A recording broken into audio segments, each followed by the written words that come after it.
La Sociedad Española de Radiodifusión presenta... Ser. Aquí va la radio. Podcast. Siempre. Las 8 de hoy por hoy en Ser Podcast. Hola, muy buenos días. La aclamación de Pedro Sánchez, reelegido con el 90% de los votos, cerró ayer el Congreso que los socialistas han celebrado este fin de semana en Sevilla y que el PSOE ha aprovechado para lanzar sobre todo dos mensajes. Uno de resistencia. Nos acosan porque saben que el PSOE se ha convertido en una referencia y en una fuente de esperanza para millones y millones de ciudadanos y ciudadanas en nuestro país. No vamos a reducir el paso. Vamos a acelerar el paso y vamos a trabajar con más fuerza si cabe. Porque ¿quién va a defender la verdad si no lo hace el Partido Socialista? ¿Quién va a defender la democracia si no lo hace el Partido Socialista? Nos toca a todos y a todas. Y a mí, en consecuencia, el primero es dar un paso al frente, no un paso a un lado, ni un paso atrás. Tengo más ganas, más ilusión y más fuerza que nunca, ¿no? Y por tanto, para mí es un inmenso honor ser de nuevo el secretario general del Partido Socialista Obrero Español. Y el segundo mensaje del cónclave socialista es el de la recuperación del poder territorial, porque cerrado el Congreso Federal, ahora viene la siguiente pantalla para los socialistas: la renovación en los territorios y la pugna por recuperar el poder autonómico que ha perdido. Yo quiero decirle a la derecha y a la ultraderecha que este partido, que cuando se pone en pie es fuerte y marca un paso decidido, que vamos a trabajar duro, muy duro, para llevar en 2027 el cambio progresista allí donde hoy hay gobiernos negacionistas. No fue un congreso de debate ideológico ni de autocrítica, sino un cierre de filas. Sastre, buenos días. Buenos días. Barceló fue más bien el congreso al que el PSOE respondió con esa imagen de unidad a las noticias que rodearon sus días previos: la dimisión de Juan Lobato, las acusaciones de Aldama, todavía sin pruebas, por cierto, la imputación del fiscal general o el caso Begoña Gómez, aplaudida ayer en Sevilla y donde Sánchez anunció que el gobierno va a crear una empresa pública de vivienda. Por eso nos quieren tumbar. Y por eso nos toca avanzar. A cada ataque suyo, yo les digo a los españoles y españolas que habrá una nueva política progresista aprobada en el Boletín Oficial del Estado. Hoy mismo Sánchez va a reunir a la nueva ejecutiva socialista, en la que repiten María Jesús Montero y Santos Cerdán como pesos pesados, y a la que se incorpora la delegada del Gobierno en la Comunidad Valenciana, Pilar Bernabé.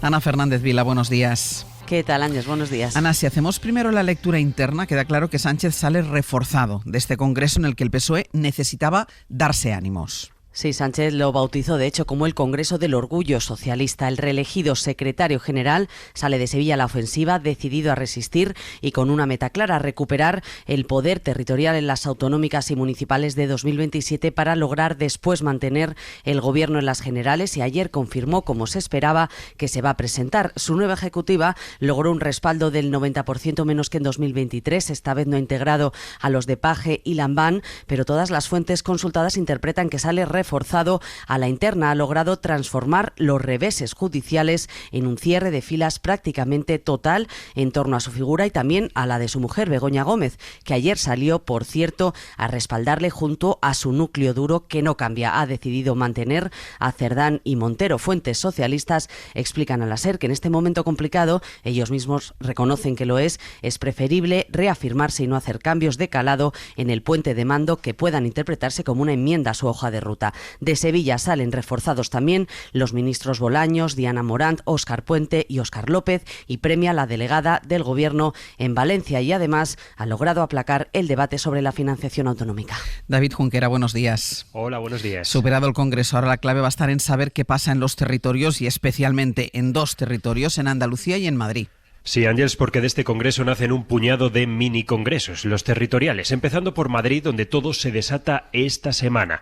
En Ferraz creen desactivado a Lobato, al que no ven renaciendo en unas primarias, porque nos dicen se fue porque empezó a descolgar teléfonos a la caza de apoyos y al otro lado no había nadie. Así que todo se pone de cara para un Óscar López que excusaba este fin de semana. Del PSM hablamos a partir del lunes, aunque ya iba soltando alguna suerte de eslogan, presentándose como la némesis de Ayuso y de su mentor. Ya estamos muy mayores. Miguel Ángel Rodríguez engañará a quien sea, desde luego a mí no.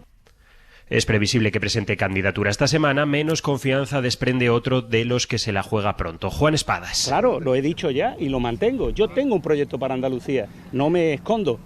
El que sí escondió sus apoyos y sus elogios a Espadas este fin de semana fue Pedro Sánchez. La federación está revuelta y tiene que dirimir el liderazgo en un congreso a finales de enero. Desde Madrid nos dicen que la candidatura de Espadas está reguleras y en Andalucía varios varones provinciales evitan avalarle. Algo parecido pasa en Castilla y León, donde Tudanca dice querer resistir, aunque las cosas se mueven para sustituirle por el alcalde de Soria. Esas primarias serán el 1 de enero. David, Ana, seguimos en el abierto. Hasta luego. Hasta luego. Llegados a este punto, ya no le merece la pena dimitir. Y por eso yo le digo, aguanta Pedro, no dimitas porque no te mereces irte con un mínimo de honor. Aguanta Pedro porque te vamos a echar los españoles libre y democráticamente. En el fin de semana del Congreso Socialista en Sevilla, el PP organizó un encuentro intermunicipal con alcaldes en Valladolid y allí Alberto Núñez Feijóo llamó a Pedro Sánchez arrogante y mentiroso. Se ha reunido para acallar a quien no le da la razón. Se ha reunido para amenazar a los jueces, a los magistrados y a los tribunales. Se ha reunido para que solo se escuche a uno, o mejor dicho, para que solo se escuche al uno. En Valladolid estuvo ayer Josué Coello. Buenos días. ¿Qué tal, Ángel? Fue una convención municipal en la que se habló del papel de los alcaldes de Valencia y su trabajo en la Dana. Por eso resultó llamativo que no hubiera referencias a Carlos Mazón y más después de la multitudinaria manifestación del sábado. Sí, esta intermunicipal del PP se planteó para contraprogramar el Congreso del PSOE de Sevilla y en Valladolid, lo acabamos de escuchar, la Dirección Popular se dio un homenaje atacando a Sánchez y ahondando en los problemas judiciales que afrontan los socialistas. Pero este encuentro también se planteó como un homenaje a las víctimas de la Dana y como un reconocimiento a los alcaldes y dirigentes locales de la Comunidad Valenciana que han trabajado y trabajan para reconstruir la zona. En estos momentos, cuando más de 15.000 personas de comunidades autónomas gobernadas por el Partido Popular y de ayuntamientos gobernados por el Partido Popular se han ido y han estado en los pueblos, en las ciudades y en el área metropolitana y en la ciudad de Valencia ayudando, más de 4.500 personas hoy están trabajando. 15.000 personas han estado allí, 4.500 lo hacen ahora, decía Feijóo, pero ni una sola referencia, ni un solo gesto de apoyo, ni una sola mención a Carlos Mazón, con quien la dirección de Génova ha tomado distancia durante este fin de semana. Distancia, Ángels, que en el PP minimizan justificando que era un homenaje a las víctimas y un reconocimiento a los dirigentes más locales de la zona. Josué, gracias. Hasta ahora. Y en la agenda de esta semana que empieza, 8 agentes de la unidad de la Guardia Civil dedicados a la lucha antiterrorista van a declarar estos días como testigos en la instrucción del caso Koldo. Hoy están citados ya los primeros. Entre las personas que van a declarar ante el juez está el coronel que condecoró al comisionista Víctor de Aldama. Se investiga si colaboraron con él los agentes y le proporcionaron teléfonos o incluso le facilitaron la posibilidad de consultar en su base de datos. Y la semana empieza con algunas nubes en el norte del país, Jordi.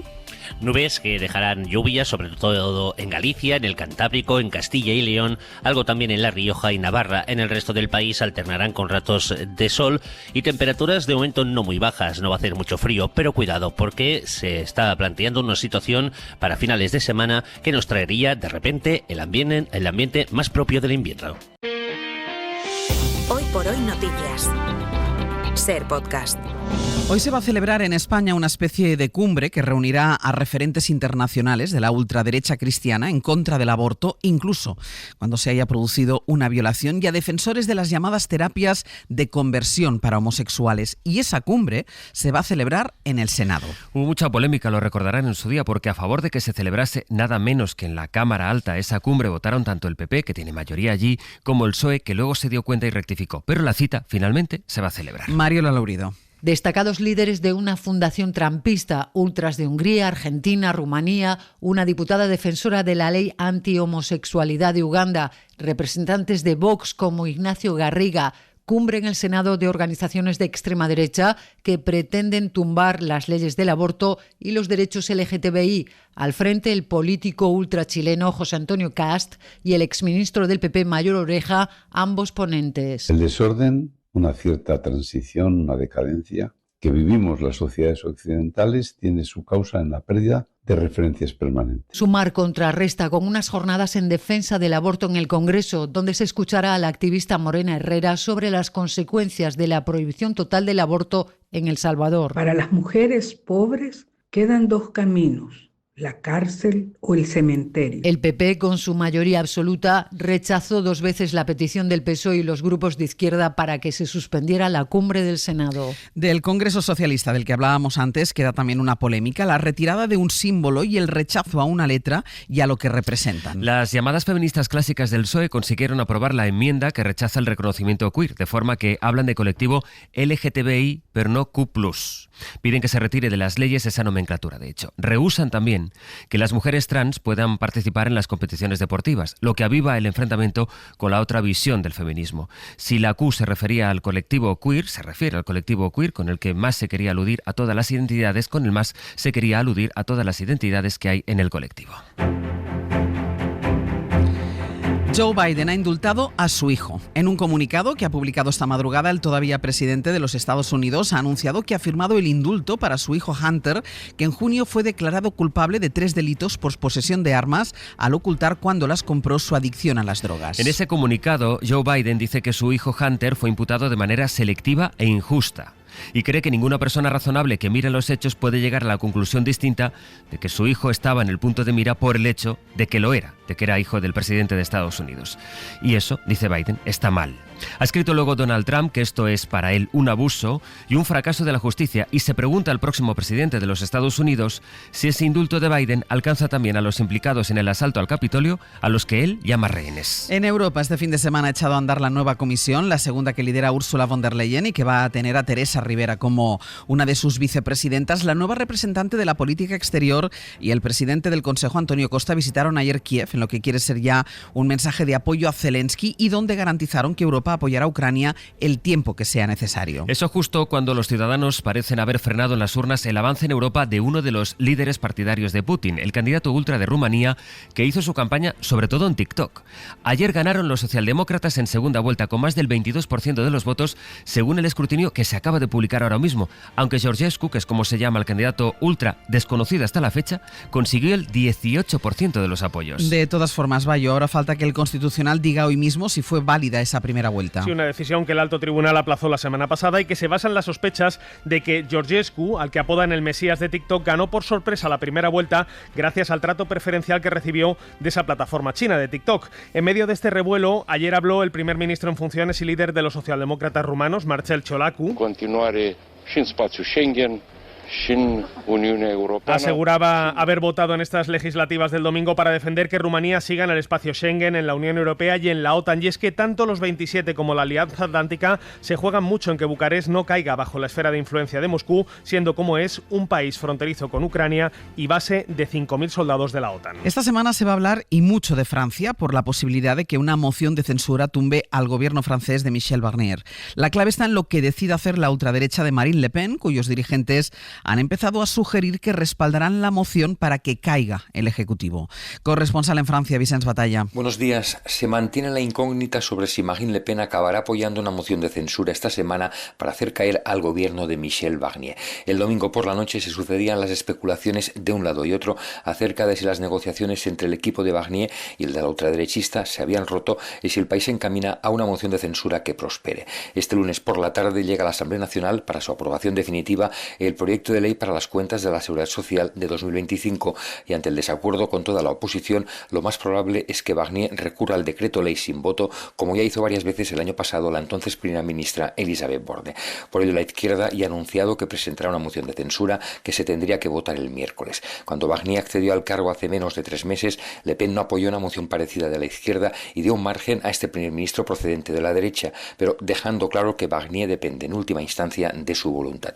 Si el gobierno efectivamente cae, esto dejaría aún más al presidente Macron en un callejón sin salida. Veremos qué ocurre esta semana, también cómo evoluciona el conflicto en Siria, donde los ataques lanzados este domingo por el ejército y por las fuerzas rusas dejan al menos 25 muertos en Alepo y 125 heridos. Cerca de la mitad de ellos son niños. Los ataques se han intensificado para repeler el avance de los rebeldes contra el régimen de Bashar al-Assad. Aquí en España, a partir de hoy vamos a tener que dar más datos al registrarnos en un hotel o para contratar con una agencia de viajes o para alquilar un coche. Es el nuevo nuevo registro de viajeros que desarrolla el Ministerio del Interior y por el que todas esas empresas están obligados a facilitar hasta 42 datos de los viajeros que reserven con ellos. Entre lo que pedirán estas empresas, nuestro número de móvil o, si se viaja con menores, el parentesco que se tiene con ellos. El Ministerio del Interior asegura que esta es una medida de seguridad. En cambio, las patronales de agencias de viaje o de los hoteles se quejan de falta de diálogo y dicen que no serán capaces de gestionar tanto dato. Es una información de Edu Hernández. Todos los operadores turísticos e intermediarios, así como las empresas de alquiler de coches, estarán obligados a recoger todos los datos de sus clientes y que queden registrados. Son datos que van desde lo relativo al DNI, teléfonos, dirección o del sistema de pago hasta los de las propias empresas. Estos se volcarán en el sistema SES.hospedajes, que lleva 2 años funcionando. Interior asegura que no se piden más cosas de las habituales, solo que ahora quedan establecidas y claras para todos.